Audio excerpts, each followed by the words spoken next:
Fahameraba-tsika tsirairay avin-drahitra tsy telatsinainy marina fa ena amby folonfolana jona ity misaotra an'Andriamanitra isika fa mbola meny an'izao maraim-baovao zao ihany koa fa atsika mandray ny teniny misaotra an'iny koa izay manjoso manaraka ny fandraisana ny ten'Andriamanitra eto. Aloha andiarantsika ny amin'ny mofonenan'io dia vavaka isika.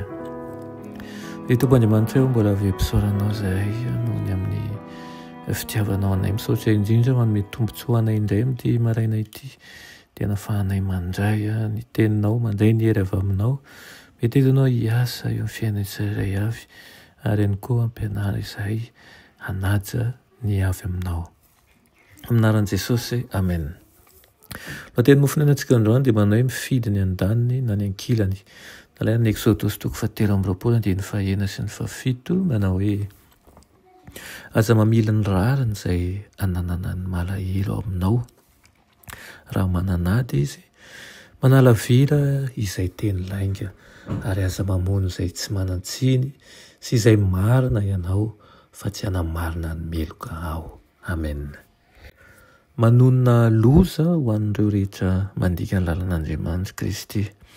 Nanonona loza ho an'ireo mpahay lalàna tamin'ny androny izy noho ny fampiasan'izy ireo ny fahefany hampahoriana an'ireo ny anjanja rariny sy fitsarana avy taminy. Ny vokatra mahatsara amin'ny fahotana dia ho tonga amin'ireo izay mety ho mombra ny fiangonana nefa manao zava-maivamaivana ny faniliana ny lalàn'i Jehovah ary koa tsy manavaka ny tsara sy ny ratsy. Hitako tao amin'ny fahitana nasehon'ny Tompo ireo izay mandeha araka ny fanondriny manokana, nanova ny hevitry ny fahamarinana, nampahory ny rahalahy sy nitondra olana ho azy ireo.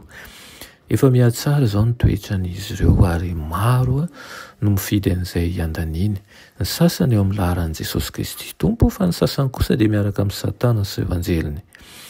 Miantso izay rehetra mahatoky sy mpakatao ny lalàny Andriamanitra mba handositra ny fifandraisana rehetra amin'ireo izay miandany amin'ny firehefahavalo. Izao mantsy no voasoratra eo anilan'ny anaran'izy ireny manao hoe tekela. Efa voalanja tamin'izany ianao ka indro latsa-danja. Marobe ny lehilahy sy ny vehivavy izay toa tsara fitondran-tena nefa tsy kristianina. Voafitaka izy ireo eo amin'ny fanombanany ny atao hoe tena kristianina. Manana toetra toy ny taindrendrika izay manimba ny tombam-bidin'ny voalamena izy ka tsy azo apetaka aminy ny tombo-kasehany fankatoavan'ny lanitra. Tsy maintsy ariana tahaka ny vitsy madio no sady tsy manana tombabidy izy ireo. Tsy haitsika ary tsy vitantsika amin'ny herintsika samirery ny anatratra toetra ara-moraly tonga lafatra nefa azontsika atao ny mandray ny fahamarinan'i Kristy. Afaka hanana anjara amin'ny toetran'Andriamanitra isika ary handositra ny fahalovana misy eto amin'izao tontolo izao noho ny fiheremana. Efa maneho modely tonga lafatra ho tafitsika Kristy mba hahitantsika izay tokony ho toetry ny zanaka lahy sy ny zanaka vavin'Andriamanitra. Engany ianao mba voakasika ny tenin'Andriamanitra hatrany, hiasany fanahy ka hahatonga antsika hamirapiratra eny amin'ny tontolo rehetra andrahanantsika. Amen. Raha ny masina tsara indrindran-danitra mbola misaotra anao zahay ny amin'izany teninao izany. Metezinao hiasa ao aminay tokoa ka aokan'io izay ho mpakatao ny lalànao ary ihany koa hampiatra azy ireny araka ny sitraponao. Aminaran'i Jesosy, amen.